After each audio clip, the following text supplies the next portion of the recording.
Assembleia de Deus, harmonia.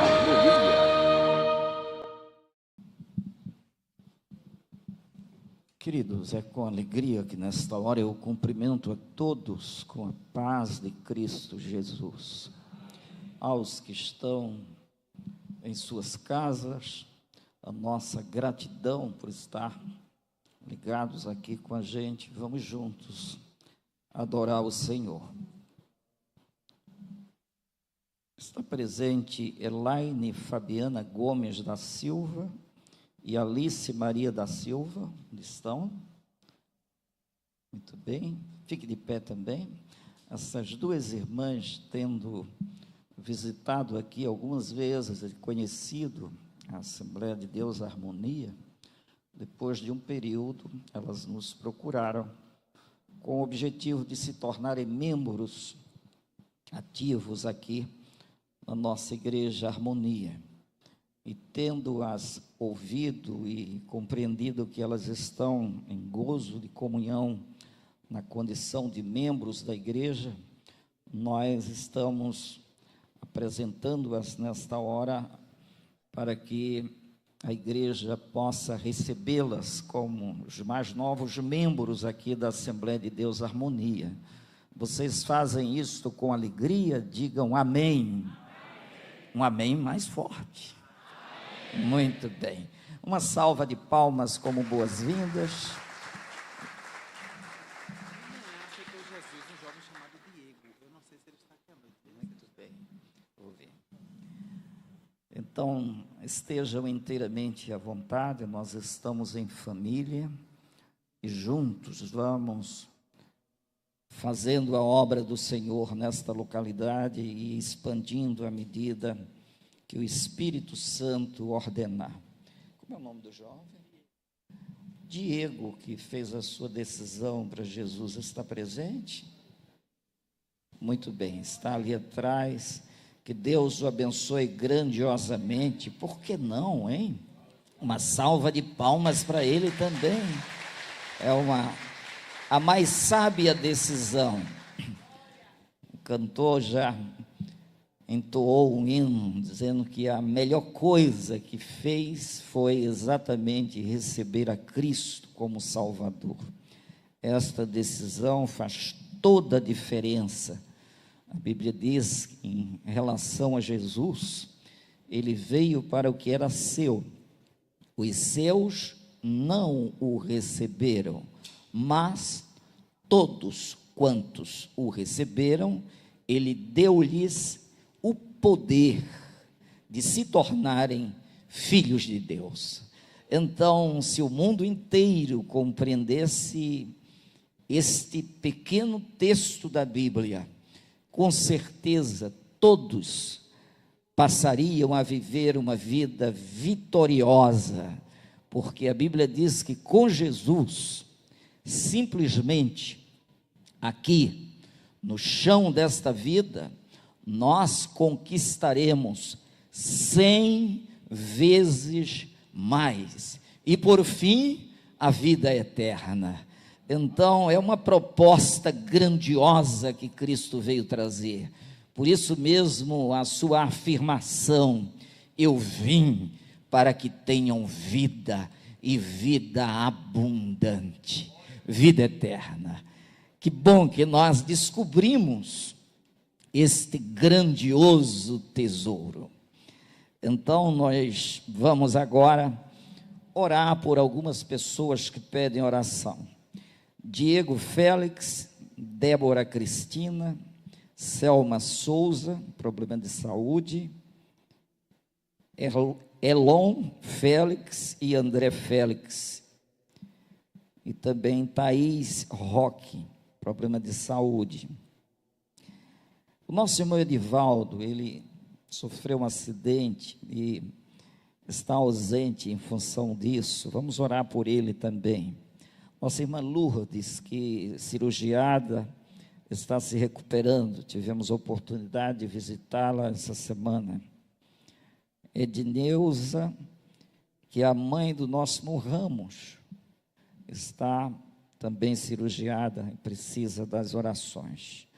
Oremos, pois. Deus de toda glória, de todo poder, nós nos dirigimos a Ti agora em favor destas vidas e estamos aqui intercedendo por cada uma delas, para que sejam alcançadas pelo Teu favor, por Tua misericórdia, por Tua salvação dessas incomodações que elas estão vivendo, Senhor, dos problemas de saúde, de ordem espiritual, de maneira que cada uma dessas vidas estejam recebendo de Ti a vitória que precisa, em qualquer que seja a área.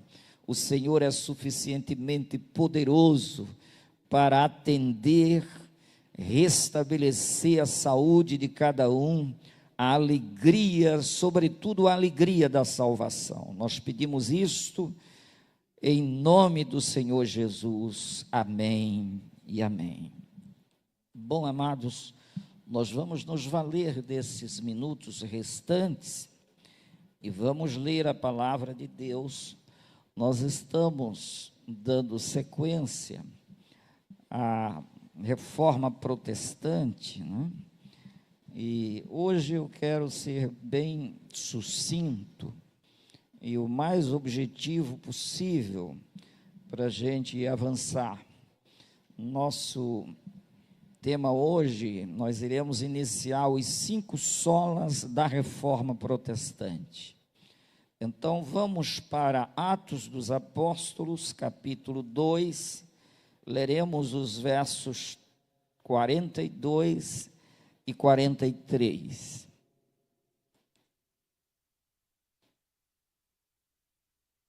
E 43, que diz assim: Eles perseveravam no ensino dos apóstolos e na comunhão, no partir do pão e nas orações. E na alma de cada pessoa havia pleno temor. E muitos feitos extraordinários e sinais maravilhosos eram realizados pelos apóstolos. Amém? Podem tomar todos assentos.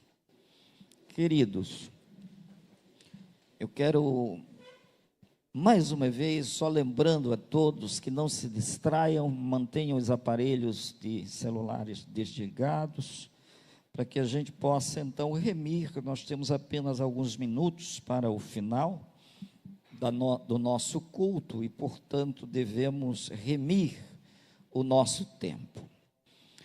Vejam como a igreja iniciou, como se dava as conversões, e essa porta de entrada se dava por meio da conversão. As pessoas eram convertidas pela ação do Espírito Santo, que olha, é Ele, o Espírito Santo, que convence do pecado, da justiça e do juízo. Sem a ação do Espírito Santo e sem a presença dele no nosso interior, ninguém nasce. Quem não tem o Espírito ainda continua morto em seus delitos e pecados. É pela presença do Espírito Santo que nós somos vivificados, ressuscitados dos pecados, da condenação.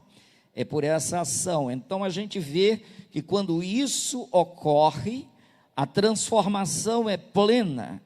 E eles perseveravam, não era uma coisa tópica de um momento que se dá em um determinado ambiente e ponto final, e a vida volta ao fluxo da normalidade anterior, antes do nascimento. Não é assim, porque a Bíblia diz que quem está em Cristo é nova pessoa. As coisas velhas ficaram para trás e eis que tudo se fez novo. Então agora, nessa novidade de vida, o que a gente observa aqui no registro sagrado é que eles perseveravam no ensino dos apóstolos, os apóstolos de Cristo, aqueles que ele constituiu, aqueles que foram testemunhas oculares e, portanto, apóstolos de Cristo. E agora Jesus, através dele, estabeleceu a ordem para a igreja prosseguir, e os que se convertiam, eles passavam a perseverar no ensino dos apóstolos. Não era qualquer ensino. E eles continuavam em comunhão e em oração.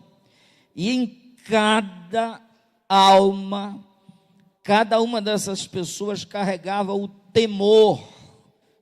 E o temor é a base, é o princípio da sabedoria. Então eles temiam, cada um tinha respeito, reverência, devoção. Haja visto que era perseverante e orava. Então havia realmente uma devocionalidade saudável.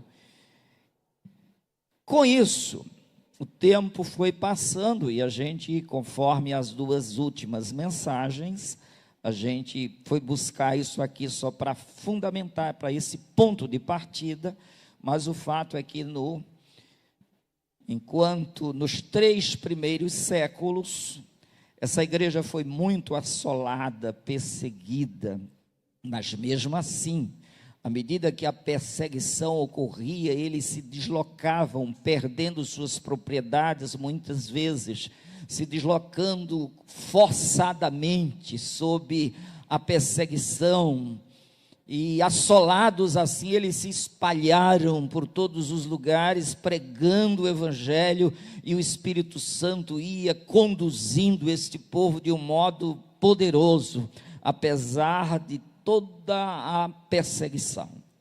E chegou o século III, o século IV, e no século IV, aí 313, a gente viu o Constantino legalizando o cristianismo. Agora, não só o cristianismo, como outras religiões, agora podiam existir do ponto de vista da legalidade. Agora eles já não estavam mais sendo perseguidos, eles tinham direito de se reunirem como igreja.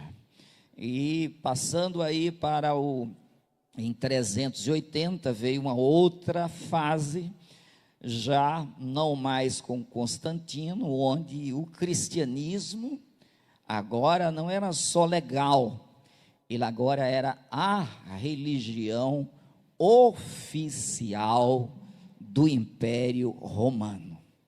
E a porta se escancarou. Lá com Constantino já começou, porque ele fazia parte do cristianismo, e consequentemente a influência sendo legalizada, e ele tendo aderido ao cristianismo, veio muita gente, e as influências foram as maiores, e também as benécias do império fez com que a igreja fosse vinculada ao Estado, de modo que as autoridades eclesiásticas passaram a exercer também o poder temporal aqui, o poder político. Eles tinham influências, e de modo que isso foi crescendo e chegou ao ponto que nós falamos a semana passada, uma verdadeira deformação da igreja. Entraram tudo aquilo que a gente elencou aqui, não convém a gente voltar, mas o fato é que a igreja foi deformada. Agora, não era só a doutrina dos apóstolos originais, autênticos. Agora, qualquer que fosse a tradição ou o entendimento do magistério, do clero, onde houvesse decisões acerca de valores morais e de fé, o que eles definissem estava definido. Ninguém podia chegar e dizer, olha, o magistério da igreja, o Papa, juntamente com as suas autoridades, definiu, não interessa se está contra as Escrituras ou não, interessa que ele decidindo, juntamente com o clero, isso estava legalizado e merecia toda a atenção, da mesma forma das Escrituras Sagradas. Então, o que eles decidissem tinha que ter valor idêntico às Sagradas Escrituras. E aí vieram coisas bem chocantes, chegando ao ponto de se estabelecer no século III, aliás, 13º, se estabelecer a chamada Santa Inquisição, onde as pessoas não tinham o direito de pensar, de crer diferente das autoridades eclesiásticas. Se você fizesse invocação, por exemplo, os espíritas, não poderia. Qualquer tipo de invocação ou de culto que contrariasse os valores estabelecidos pela igreja, eles tinham o direito de julgar essas pessoas, de condená-las, e a condenação começava desde punições para que elas fizessem penitências, perca de bens, sejam terras, sejam, vamos dizer no dia de hoje, poupança, o que tivesse, perderia também se fosse considerado um herege, se essa pessoa não se retratasse de acordo com a imposição das autoridades da igreja. Eles saíam tirando tudo, levava inclusive à prisão e, dependendo do caso, levava à morte. E a morte não era simples, era queimado em praça pública, para servir de exemplo, para ninguém, como eles diziam, se tornar herege. Isso em nome da fé, viu? Em nome do Evangelho, em nome do ensino de Cristo. Já pensou? Você não está aceitando a nossa orientação como a maior e a única que deve merecer atenção? Se você não concorda com isso, você vai perder todos os seus bens, você vai ser preso e, se for o caso, você vai ser morto.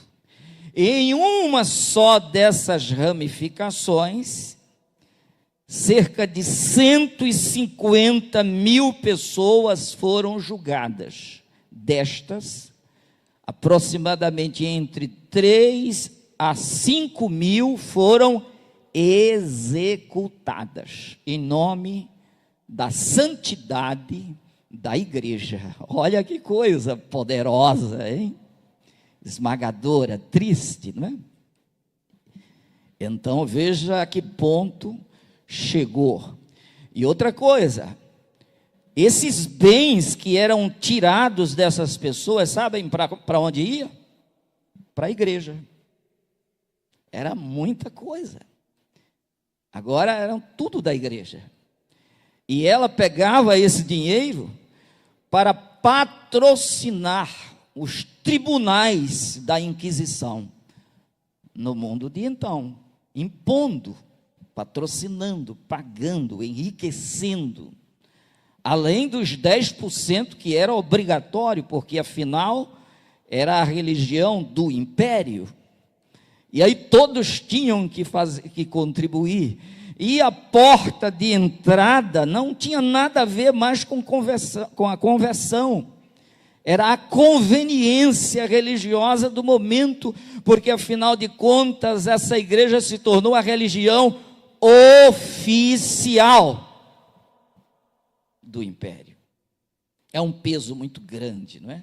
E durante a Idade Média isso prevaleceu, de modo que esmagou muita gente. E aí começaram o Papa Leão X, ele precisava de, além de todos os recursos que tinha, ele achou por bem de estabelecer algo chamado de indulgência, porque eles também inventaram o purgatório. O purgatório existe, é um lugar intermediário, que a pessoa quando morre, vai para lá, segundo a tradição. Olha, a tradição tinha valor da Bíblia. Isso não estava nunca na Bíblia. Jesus não ensinou nada disso. Não precisava de nenhuma fundamentação, mas eles entenderam que era assim. E todo mundo tinha que aceitar. E aí, dizia-se o seguinte: quando a pessoa morre, ela fica provisoriamente nesse lugar, sofrendo ali, purgando os pecados. A Bíblia diz que a gente é perdoado mediante o poder do sangue de Jesus, mas não era só isso, era isso, mas ainda sobrava muita coisa para esse lugar que eles inventaram, que eles criaram e que prevalece até hoje, na mente de muita gente. Pesado, não é? Então vejam que a partir daí, o Papa precisando de recursos, e ele era considerado infalível, isso é, ele não erra. Se ele estiver sentado na cadeira, na posição de Papa, e o assunto for de ordem moral e de fé, o que ele disser, ele não erra, ele é infalível. A Bíblia diz o contrário: não há homem justo que nunca peque sobre a terra. Ela diz exatamente o contrário. Mas, nesse caso, investido do poder político, do poder econômico, do poder religioso, o homem estava no patamar de Deus, inclusive tinha controle sobre o purgatório. Não era só Deus, era ele também. Porque se alguém comprasse uma daquelas indulgências assinada por ele, aquela pessoa ia ser liberta pelo poder do dinheiro. E saiu um monge que era muito pregador, ele pregava isso com uma desenvoltura enorme. E ele dizia o seguinte: se você compra no nome do seu parente que está morto e ele está lá no purgatório, se você comprar no nome dele, quando essas moedas forem caindo dentro do gasofilácio, ele vai sair sorrindo do purgatório para entrar nos céus. Aí Lutero disse: não é possível. Lutero era um monge, e ele era professor de teologia na Alemanha. E quando ele viu essa aberração chegar nesse nível, ele não suportou. Claro que ele estava sob ameaça também, porque qualquer pessoa que discordasse iria também morrer. E aí ele, não querendo criar uma outra ramificação, ele queria reformar aquela igreja da qual ele era uma autoridade. Era um monge agustiniano, professor de teologia. Então ele resolveu fazer uma denúncia, porque ele não tinha como digerir essas aberrações todas que vinham acontecendo e que culminou com isso. Ele diz: isso é uma distorção, isso é uma falta de respeito com o povo, isso é engano, é levar o povo ao engano, isso é extorquir. E aí ele começou a se levantar, e aí ele elaborou 95 teses. E no dia 31 de outubro de 1517, no dia seguinte, dia 1º, era dia de Todos os Santos. Ele, sabendo, obviamente, que era um dia muito especial, o dia 1, no dia 31, ele pegou aquelas 95 teses e ele as encravou ali, vamos dizer, no quadro de avisos da igreja. E quando o povo viu, começou a ler, e aquilo teve um impacto muito grande na liderança da igreja. Por quê? Porque essas teses, elas criticavam, olha, as teses de Lutero, pelo menos da 1 a 10, foram 95, da 1 a 10, prevalecia de alguma forma a crítica às indulgências. Entre a 5 e a 20, tinha uma crítica forte à autoridade papal e eclesiástica. Ele estava mostrando que o Papa não tinha aquele poder todo, à luz da palavra. Entre as teses 43 a 50, teve um foco aí que ele falou da riqueza da igreja. Por que esta riqueza não era distribuída com quem precisava, com os pobres? Então ele criticou isso. Entre as teses 36 a 37, havia também um enfoque muito poderoso da salvação pela graça, porque não existia graça à luz da Bíblia para esta instituição. Eles adicionavam que a salvação era fruto também de penitências, de confissões auricular, que era pelo menos, na pior das hipóteses, uma vez por ano, cada um tinha que ir conversar e se confessar com uma autoridade da igreja. Então tinha tudo isso. Era proibido ler a Bíblia, afinal nem existia na língua. As missas, que veio a ser autorizada em outras línguas em 1965, até aí tinha que ser no latim. Imagina, o povo entendia pouco. E somente o clero tinha direito de interpretar as escrituras, e apenas a Vulgata Latina era autorizada. Então era tudo muito estreito, era a idade das trevas mesmo. Aquela igreja sucumbiu dessa forma. Então ele vem e põe essas críticas todas. Quando chega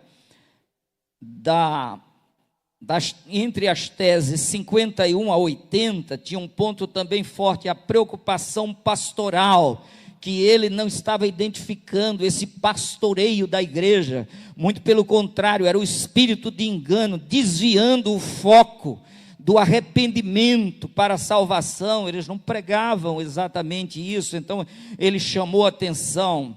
Olha, enfim, e ele, nas teses 81 a 95, o que prevaleceu nessas teses foi exatamente um chamado. Ele estava evocando, convocando, tentando emular nas pessoas a necessidade. Ele fez um apelo muito forte para uma discussão teológica sobre o verdadeiro significado do arrependimento e das boas obras. Até que ponto essas boas obras fornecem a salvação, o arrependimento? Então, entre essas teses, a 81 a 95, isso prevaleceu muito. Resultado, quando isso foi visto e divulgado e publicado, aí o problema explodiu no clero. A contrapartida veio imediatamente. Levantaram-se contra tudo isso, e aí começou uma jornada aí, condenação teológica inicial. Lutero foi chamado a Roma para responder às acusações de heresias. Disseram, essas teses estão carregadas de heresia. E heresia naquela época levava a quê?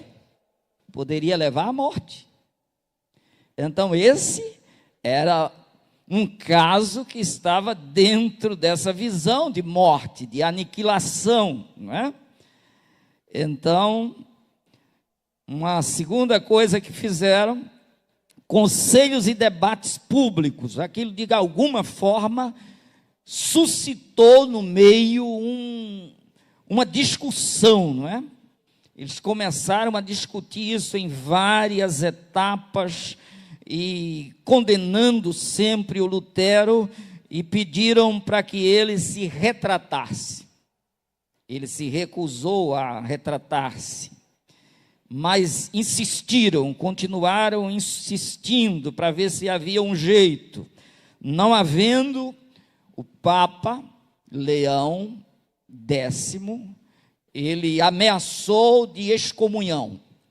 Vamos excomungar, no caso, o Lutero, e deram um prazo para isso, de 60 dias para ele se retratar.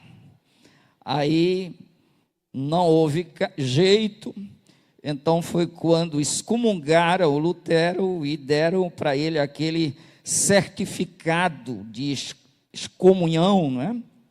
E ele pegou aquela bula e, mostrando que aquilo não tinha valor para ele, ele a queimou. Isso acirrou ainda mais os ânimos. A essas alturas, ele teve que fugir, porque o caso agora pendia para a morte. Mas tinha um eleitor do Sacro Império Romano, chamado de Frederico III. Ele era um dos que votava para eleger os imperadores do Sacro Império Romano. E esse homem foi simpático com Lutero, e ele foi como que sequestrado e levado para um esconderijo sob o domínio de Frederico III, e ele passou cerca de 10 meses escondido num determinado lugar. Ele aproveitou esse período de aproximadamente 10 meses, entre 1521 a 1522, ele aproveitou para traduzir a Bíblia para o alemão. Então ele aproveitou o tempo, e ele se apresentava como um nobre, teve que inclusive de mudar o nome, para não morrer. E nesse período, a Bíblia foi produzida no alemão. Então aquilo que era proibido para o povo não podia tomar conhecimento. Olha o que foi sendo produzido. E como Deus sabe trabalhar, no ano de 1444, foi inventada a imprensa. Aquilo que antes, para ser publicado, tinha que ser manuscrito. Já pensou fazer várias Bíblias na mão? Agora tinha uma facilidade de se publicar, da imprensa, de produzir isso em grande quantidades. E tudo isso contribuiu para que varresse então várias localidades e o povo fosse tomando conhecimento e fomentando, e aí surgiu a ramificação da igreja chamada de protestantes.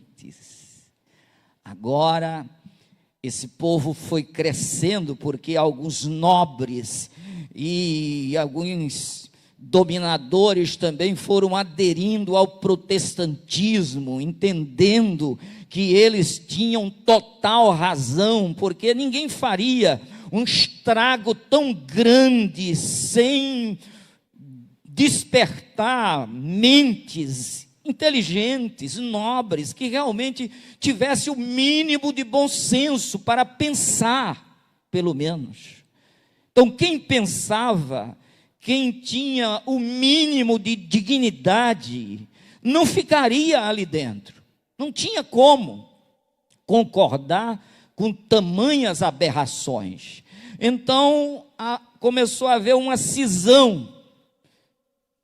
Agora o povo começou a ter liberdade, e aí é quando se trata da reforma protestante. Nós hoje estamos aqui porque esses valores que foram perdidos ao longo de todo o período, 1500 anos, agora começava a vir à tona o quê? O retorno às doutrinas da Bíblia. É aí que se estabelece os 5 solas, que a gente vai começar agora a apresentar para vocês quais são esses solas das Escrituras. Por exemplo, somente a Escritura, somente a fé, somente a graça, somente Cristo e glória somente a Deus. Amém? Era isso que ele queria, que houvesse de reforma dentro da Igreja Católica. Não foi possível. Eles se reuniram e condenaram aquelas teses e aqueles argumentos, apesar de não terem fundamentação nenhuma para dizer que estava errada, mas estava errada a partir da compreensão das autoridades da igreja. E por isso mesmo não interessava o que a Bíblia dizia sobre o assunto. Eles não concordavam. E por isso mesmo, toda essa perseguição se estabeleceu. E aí vieram, não é, Lutero, Calvinho, Zwinglio e John Knox, que também, seguindo a linha dos protestantes, agora chamados protestantes, eles estabeleceram qual seria o retorno à verdadeira igreja. E para isso estabeleceram esses 5 pontos importantes da reforma, que foram levantados agora, e que agora eu quero convidar vocês para o primeiro deles: somente as Escrituras. Quem está com a Bíblia aí? Levante esse livro sagrado. Somente ela. Nada de continuidade de revelação. Qualquer revelação que venha depois não merece, não precisa, não precisamos dessas novas revelações. Precisamos perseverar na doutrina dos apóstolos de Cristo. Devemos perseverar na comunhão com os irmãos, e não no ódio com os irmãos, e não na intolerância religiosa, porque vem para cá quem quer. Jesus não impôs nada, ele disse: eu tomo os céus, a palavra de Deus até antes da vinda de Jesus, mas Jesus sempre existiu como o Cristo de Deus, ele sempre foi Deus, e a palavra diz: eis que eu tomo os céus e a terra por testemunha contra vós, que te propus a vida e a morte, a bênção e a maldição. Escolhe, pois, a vida para que vivas, tu e a tua descendência. Então, qual é o conselho divino? É que a gente escolha. A gente escolha. E nunca a imposição. Se Jesus quisesse por imposição, ele faria o que ele quisesse, ele levaria todo mundo forçadamente. Mas não é por força, nem é por violência, é pelo Espírito de Deus. Mas ali estava um povo por violência e não pelas Escrituras. Então vejamos, eles permaneciam. Vamos para 2 Timóteo capítulo 3, verso 14 em diante, para a gente ver somente a Escritura, somente a palavra de Deus. Tu, no entanto, permanece no ensino que recebeste, e sobre o qual tens plena convicção, sabendo perfeitamente de quem o tem aprendido. Verso 15. Porque desde a infância sabes as sagradas letras, que têm o poder de fazer-te sábio para a igreja, para a salvação, as sagradas letras, que tem o poder. Olha, essa palavra tem o poder, porque o evangelho de Cristo é o poder de Deus e salvação para quem for forçado a crer. Para quem crê. Amém? Então veja como o evangelho é diferente. O evangelho, ele oferece salvação, ele não impõe regras a ninguém. Ele chama para o repouso, para o alívio, para o descanso. Olha Jesus, vinde a mim todos que estão cansados e sobrecarregados, e eu vos aliviarei. Essa é a proposta do evangelho. Qualquer evangelho que seja diferente disso não é evangelho. Não é. Então é só as Escrituras. Não adianta CNPJ de igreja nenhuma, denominação nenhuma. Adianta é o nome de Jesus. E aí ela vem aqui com essa segurança agora, porque desde a infância, falando a Timóteo, sabes as sagradas letras, que tem o poder de fazer-te sábio para a salvação, por intermédio da fé em Cristo Jesus. Toda a Escritura é inspirada por Deus e proveitosa para ministrar a verdade. Vamos agora comigo, toda a igreja, para a gente participar. É poderosa para ministrar a verdade. A igreja agora dizendo: para repreender o mal. Vamos lá, eu vou repetir, eu vou dizendo aqui à frente e vocês vão repetindo, porque isso ajuda inclusive a acordar. Amém? Vamos lá, vou repetir aqui novamente. Toda a Escritura é inspirada por Deus e proveitosa para ministrar a verdade, para repreender o mal, para corrigir os erros e para ensinar a maneira certa de viver, a fim de que todo homem de Deus tenha capacidade e pleno preparo para realizar todas as boas ações. Amém. Somente isso aqui já valeria o culto de hoje. Glorifique o nome do Senhor. Essa é a palavra da vida, essa é a palavra de Deus. Essa é a palavra que é espírito e vida. Esse é o evangelho de Jesus. É loucura para quem se perde, mas para nós que somos salvos, é o poder de Deus. E é esse evangelho que tem trazido a gente aqui, a esse encontro maravilhoso, a esse culto congregacional, aos louvores e à oração, ao relacionamento com o próximo, à comunhão dos irmãos. Esse é o evangelho, essa é a igreja de Cristo. Qualquer coisa diferente disso pode vir com a técnica que vir, com qualquer que seja a ordem que venha se estabelecer, a indumentária exigida para a gente se abrir. Nada disso tem peso, tem significado. Isso é detalhe. Eu poderia estar aqui de manga de camisa e sem problema nenhum. Entenderam?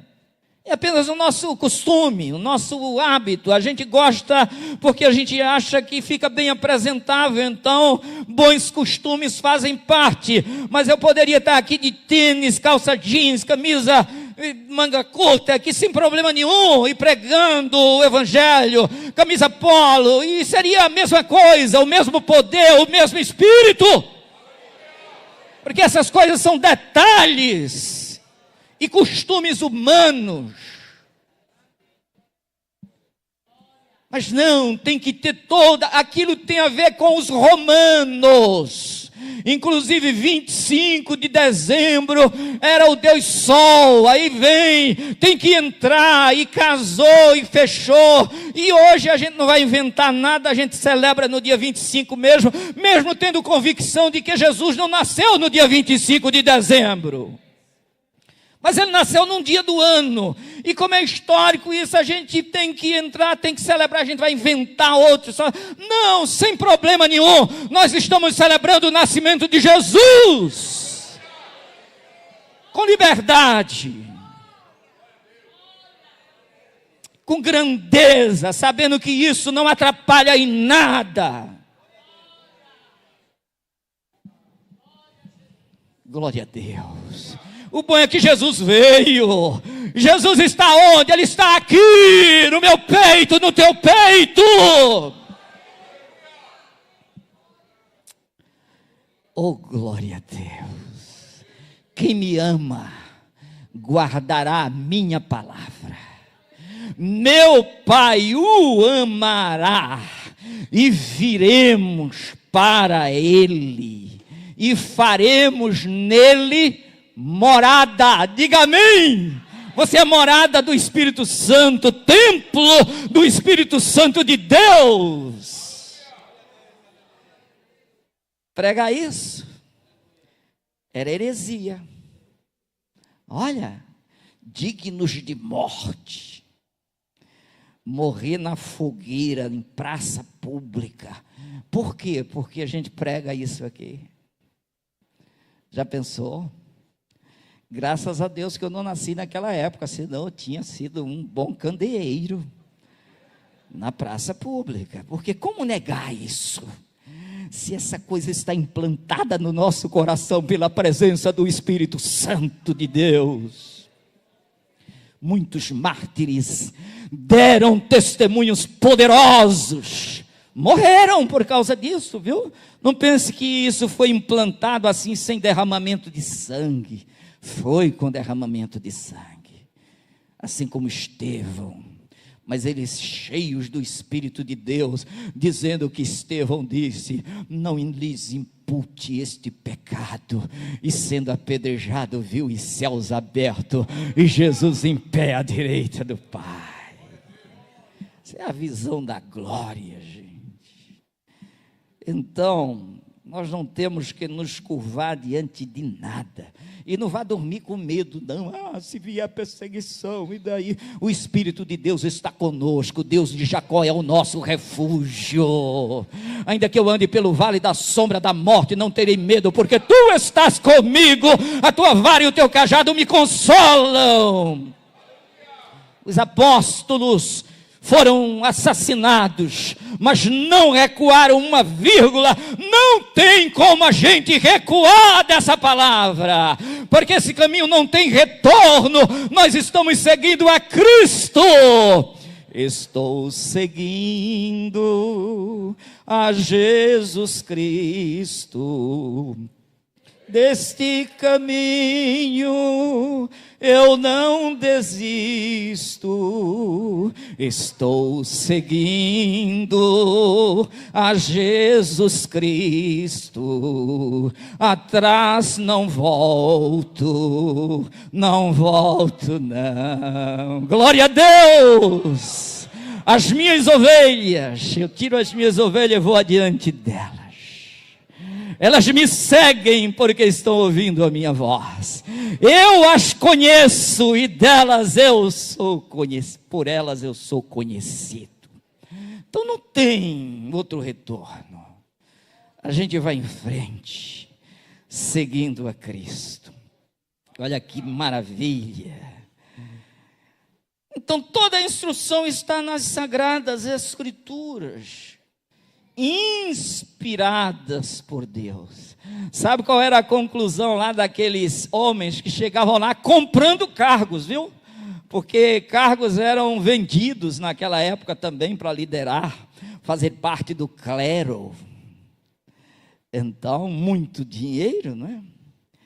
Comprava, entrava logo em linha com o imperador, os governantes, porque eles trocavam, se ajudavam mutuamente para conquistar o poder da população, mediante o poder que representava os líderes. O povo tinha que obedecer, porque se uniam os dois, e quem não obedecesse tinha todo esse poder esmagador. O povo ia correr para onde? Ficava tudo debaixo daquele guarda-chuva da maldade.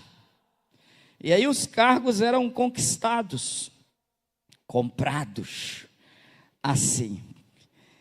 E aí não tinha... E diziam o seguinte, sabe por que eles diziam que o Papa era infalível? E foi declarado isso está em documentos oficiais. Sabe por quê? Porque dizia o seguinte, na hora que ele está ali, exercendo aquele poder, porque ele se tornou o líder da igreja no mundo, todos os demais devem obediência. E se ele está sentado naquela cadeira, aí ele diz, o Espírito Santo está sobre ele, e por isso ele não erra. O que ele disser, foi Deus que disse. É um Deus que se contradiz, viu? É um Deus que se choca com a sua palavra. É lindo quando a gente lê a Bíblia, que vê a coerência dela, através da história, dos diversos escritores. Por quê? Porque toda a Escritura é inspirada por Deus e proveitosa para ministrar a verdade, para repreender o mal, para corrigir os erros e para ensinar a maneira certa de viver, a fim de que todo homem de Deus tenha capacidade e pleno preparo para realizar todas as boas obras. Para eles não, isso aqui não funciona. A fim de que todo homem de Deus tenha plena... Não, só se for do clero.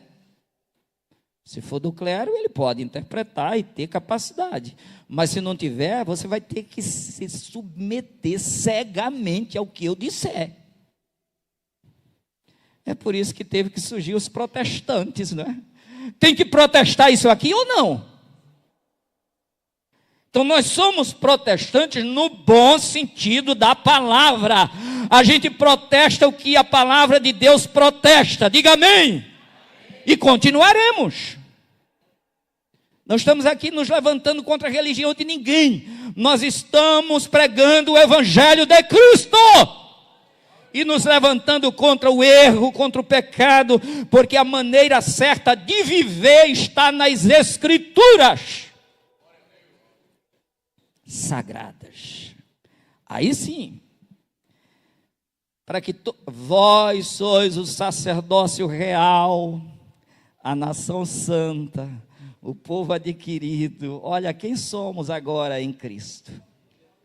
Ah, não, você, sacerdócio real, você tem que depender do pedido de alguém. Já pensaram, se a gente tivesse aqui fizesse um confessionário aqui, para vocês botar o ouvido, a boca, falar no ouvido, e ter que receber o perdão através... Não, meu filho, confessa a Jesus, confessa e deixa e alcança a misericórdia. A gente está aqui para pregar o evangelho, não é para prender as pessoas, não. Se você quiser visitar outro lugar, vá visitar, examine tudo e retenha o bem.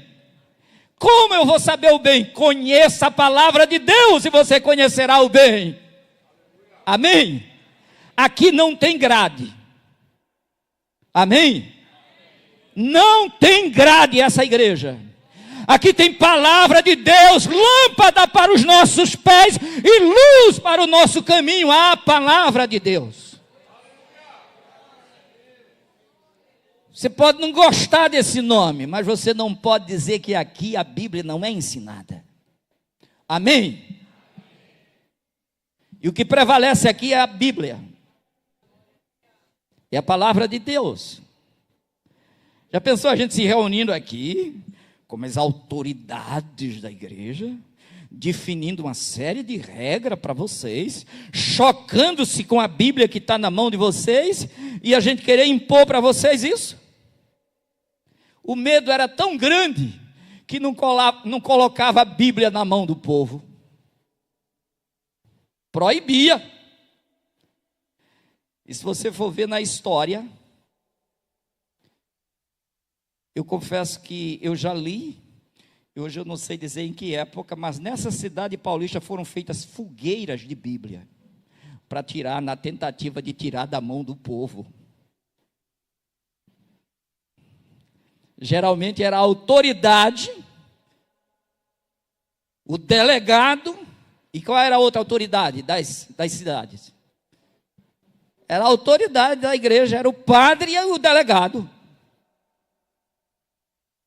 Tinha lugar que nem cemitério que não se enterrava se não fosse, não tivesse a autorização. Está bem pertinho da gente. O Brasil estava nascendo quando houve a reforma, 500 anos atrás, não é isso? Tudo vinculadozinho. Aí, olha, vamos para a palavra, né? Porque o bom é a palavra. Aí, o tempo foi embora. Nem o primeiro solas, nem somente as escrituras deu tempo. Mas vamos lá. Olha que coisa linda. 2 de Pedro 1, 20 e 21. Antes de mais nada, saibam que nenhuma profecia da Escritura provém de interpretação pessoal, pois jamais a profecia teve origem na vontade humana, mas homens falaram da parte de Deus, impelidos pelo Espírito Santo. Glorifique a Deus. Aqui estavam os apóstolos perseguidos, aprenderam aos pés de Jesus 3 anos. Pense no intensivão. Quem aqui já fez uma faculdade? Vocês passaram lá umas 2 horas por dia, né? 3. Alguns um pouco mais, durante algum tempo. Os apóstolos passaram 3 anos, sabe como? De manhã, de tarde e de noite, dormindo juntos, caminhando juntos, vendo milagres juntos, ouvindo Deus falar, porque Cristo é Deus em corpo humano, cansando, andando, entrando, saindo, deitando, levantando, mandando preparar comida, perguntando onde está a comida, comendo com eles, bebendo com eles, cansado, pés empoeirados de caminhar, e ensinando, e depois que morreu, ressuscitou.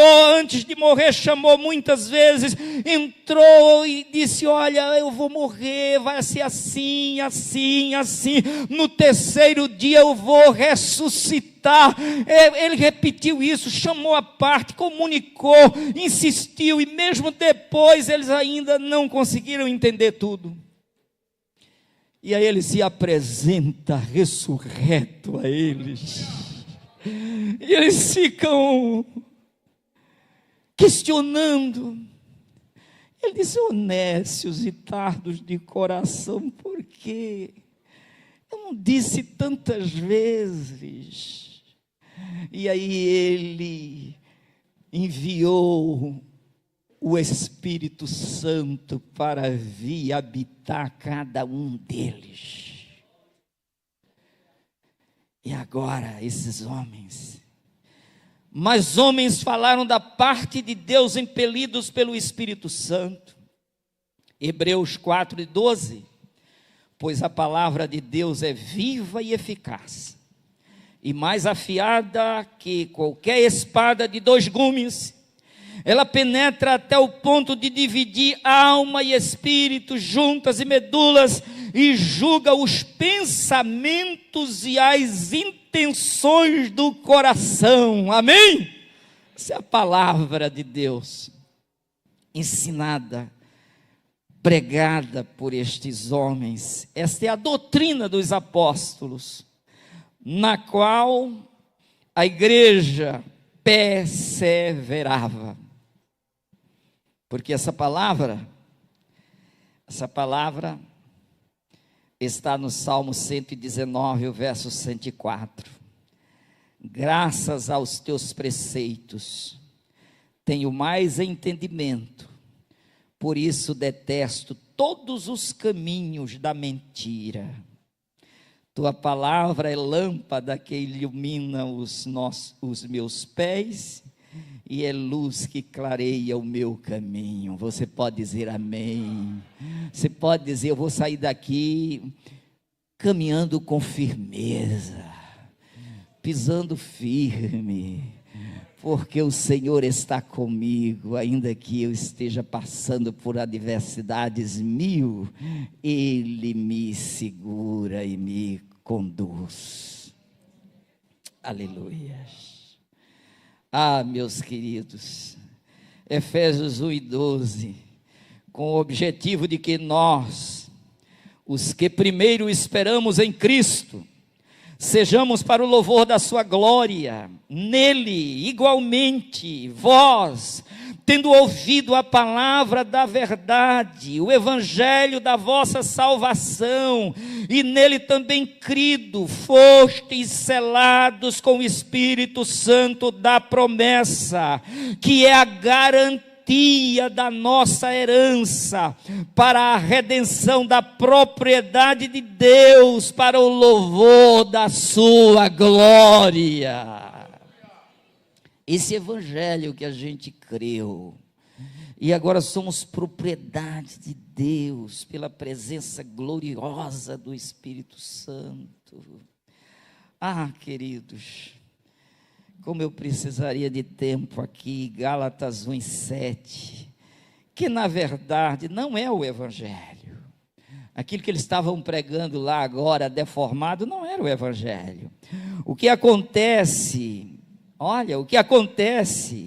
é que algumas pessoas vos estão confundindo com o objetivo de corromper o evangelho de Cristo. O que estava havendo ali era uma corrupção ao evangelho de Cristo. Contudo, ainda que nós, ou mesmo um anjo dos céus, vos anuncie um evangelho diferente do que já vos pregamos, seja considerado, agora a igreja, seja considerado, a igreja toda, você fale mesmo, leia aí, seja considerado, ele está dizendo, ainda que nós, está dizendo, se a gente mudasse e trouxesse um outro evangelho para vocês, nós mesmos, a gente caísse no engano e anunciasse outro, vocês desacreditassem de nós. Amém? Aí ele reforça isso. Ou mesmo, nós mesmos, se a gente invertesse aqui, se a gente mudasse e viesse pregar outro evangelho, que não é evangelho, é engano, ele já diz de antemão, mas não fosse a gente, fosse anjos, descessem, aparecesse lá na frente do teu carro, dá uma paradinha aí, e você visse aquele fantasma, aquela pessoa brilhante, resplandecente, porque o diabo pode se transformar até em anjos de luz, para enganar a gente. Então ele está dizendo, ainda que fosse a gente mesmo, agora convocando vocês com outro evangelho, ou não fosse a gente, fosse anjos, seres extraterrestres, que começassem a aparecer a vocês aí, anunciando outro evangelho, o que é que ele está dizendo? Um evangelho diferente do que já vos pregamos, seja considerado maldito. Verso 9, conforme já vos revelei antes, declaro uma vez mais, qualquer pessoa que vos pregar um evangelho diferente daquele que já recebeste, seja, a igreja agora novamente, seja, o que é que estava havendo ali naquele período? Era um evangelho diferente ou não? Totalmente diferente. Então a gente tem que protestar, amém? Porque é ilusão.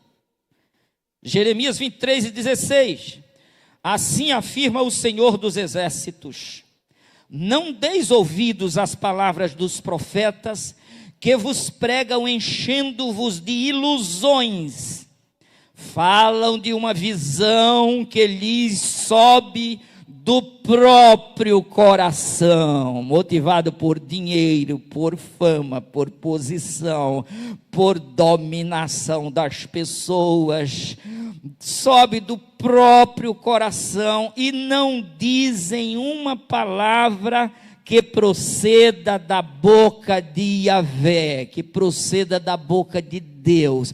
Não procede, é doutrina humana.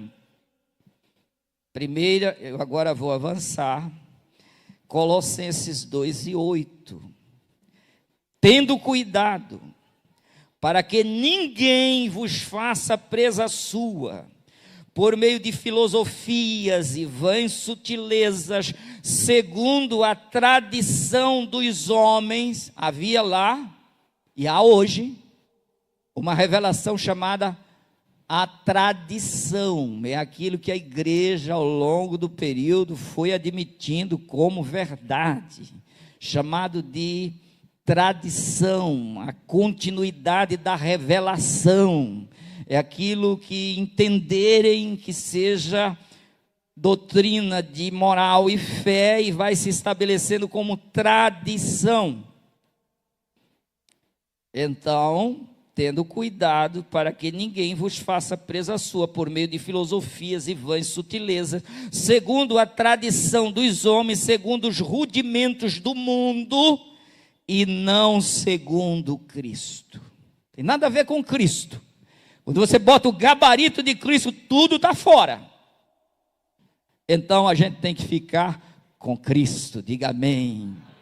E finalmente, 1 Timóteo 6:3, se alguém ensina falsas doutrinas e não concorda com a sã doutrina de nosso Senhor Jesus Cristo e com a teologia que é segundo a piedade, havia piedade na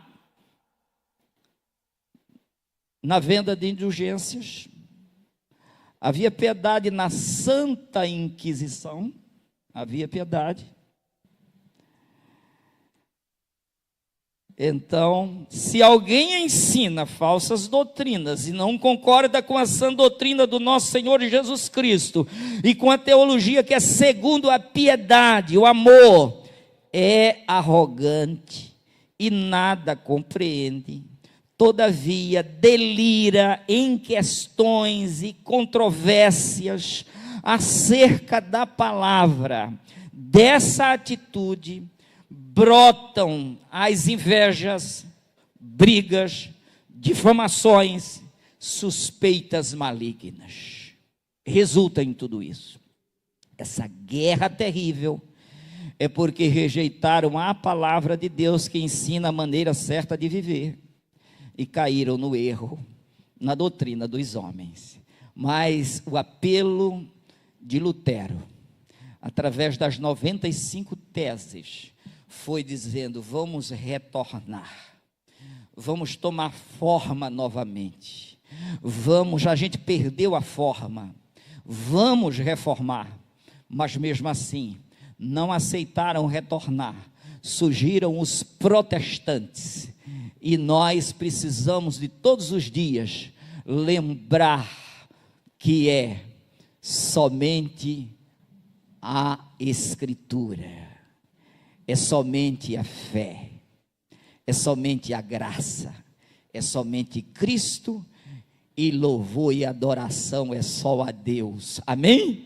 Vamos reformar nossa vida, e as igrejas evangélicas estão precisando muito desta reforma hoje, porque há muitos desvios, estão vendendo relíquias aí, estão voltando, estão copiando essas coisas, e enquanto os púlpitos ditos evangélicos hoje não estão cheios de produtos e objetos, dizendo: esse aqui está imantado de poder, você compra isso aqui, leva e a tua casa vai ser abençoada. Isso é o mesmo espírito de engano. Precisamos firmar os pontos da reforma para continuarmos firmes e constantes, sempre abundantes na obra do Senhor, sabendo que o nosso trabalho não é vão no Senhor. Amém?